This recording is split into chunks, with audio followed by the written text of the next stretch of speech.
with the South Australian Sports Show. I hope you can stay with us for the next hour. We have plenty coming up on the show, and as always, co-host Barry Curtin joins me. Baz, how are you? Good, mate.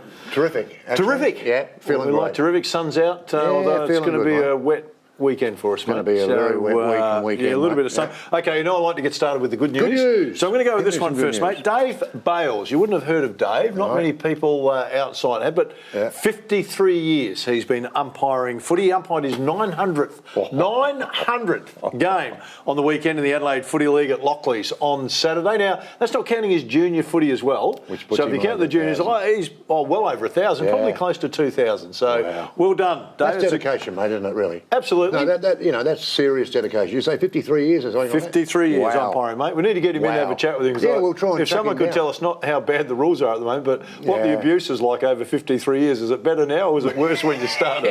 We'll see how those go. Thunderbirds had a big win, of course, on the weekend. They beat Collingwood 58-53, so they're sneaking into the finals just nicely. And, of course, on the big news here, of course, South Australia do it better than anyone else with the swimming, mate.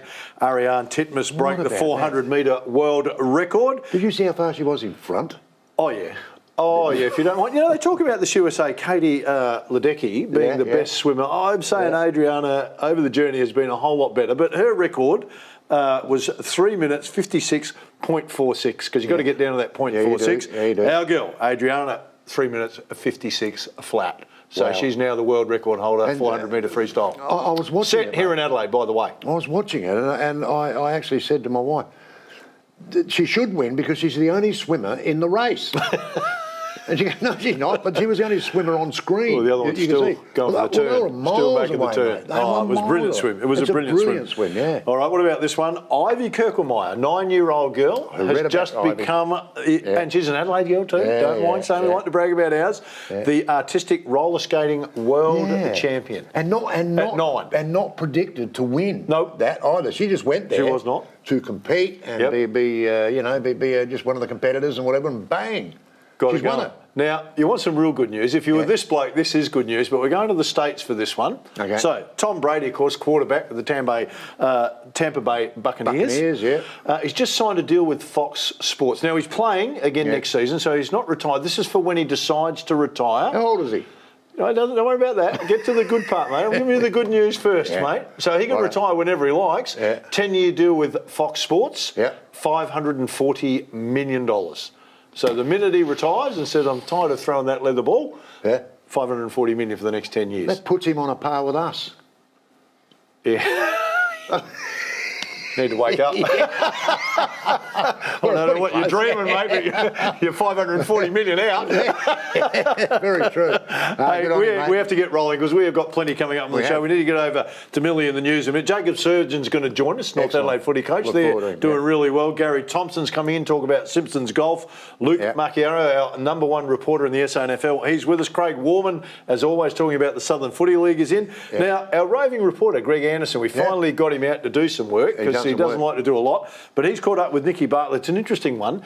Japanese kendo martial art. Kendo. So Ando's going to talk a lot about him. Anyway, time to get over for Millie with the news. Millie? Hello everyone. Well, from courageous comebacks to new world records, it sure has been a great week for our Australian athletes, so let's dive into it. Well, she beat her at the last World Championships, she beat her at the Olympics, and now Ariane Titmus has beaten Katie Ledecky's world record for the 400-metre freestyle at the Australian Championships in Adelaide last week. Titmus broke Ledecky's world record of 3 minutes 56.46 when she won the national title in 3 minutes 56.40, just 1/6 of a second faster than her US rival. Swimming coach Dean Boxall displayed his pride once again with another animated display on poolside, gaining lots of views on social media, with a similar reaction to Ariane's gold medal in Tokyo last year. Titmus will be heading to the Commonwealth Games in Birmingham, but a race against Ledecky could be seen in Australia later this year, in Sydney or at the Short Course World Championships in Melbourne. Staying in the pool now, where another Australian swimmer has smashed the world record for the men's 200-metre breaststroke at the Australian Championships.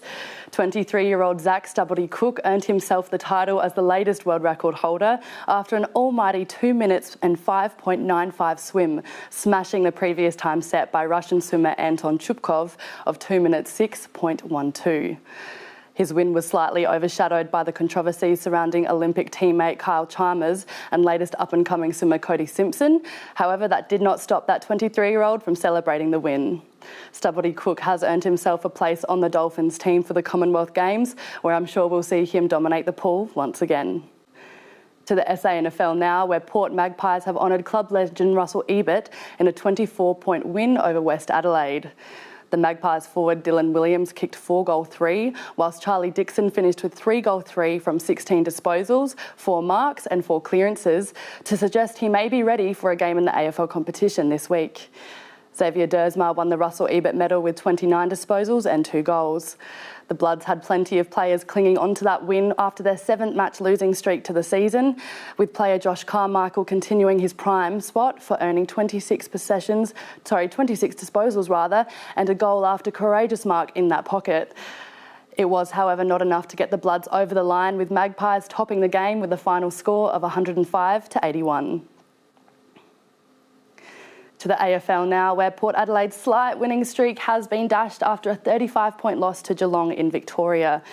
From what was a nail-biting first half with just 1 point difference at half-time, the Cats pounced with an aggressive backline into that third quarter. Geelong forward Patrick Dangerfield earned himself 35 disposals for the game, whilst fellow teammate Cameron Guthrie earned himself 3 points for the Brownlow medal. Commendations to Port Adelaide forwards Robbie Gray and Todd Marshall are in order after they scored 2 goals apiece, whilst Dan Houston racked up 30 disposals for the match. Geelong sealed the game with a final score of 82-47. St Kilda have secured a place in that top 8 after defeating Adelaide Crows by 21 points last Saturday. Despite being beaten through that middle of most of the night, the Saints came home with a bang after kicking 8 goals in that final term. The Crows have now recorded their 4th straight loss, unfortunately, and sit with a 3 wins to 7 loss start to the season. Crows defender Jordan Dawson and key forward Shane McAdams scored 2 goals apiece. However, they were no match for the Saints' key forward Max King, who managed to boot 6 goals for the game.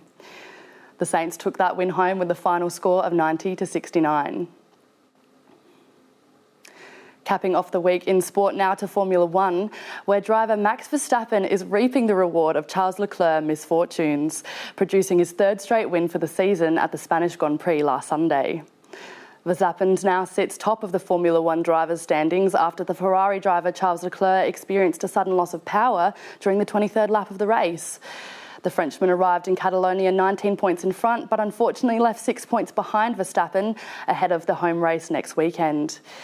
The Formula One drivers will compete this Sunday at the inaugural Monaco Grand Prix, which is sure to be a competitive race for all drivers involved.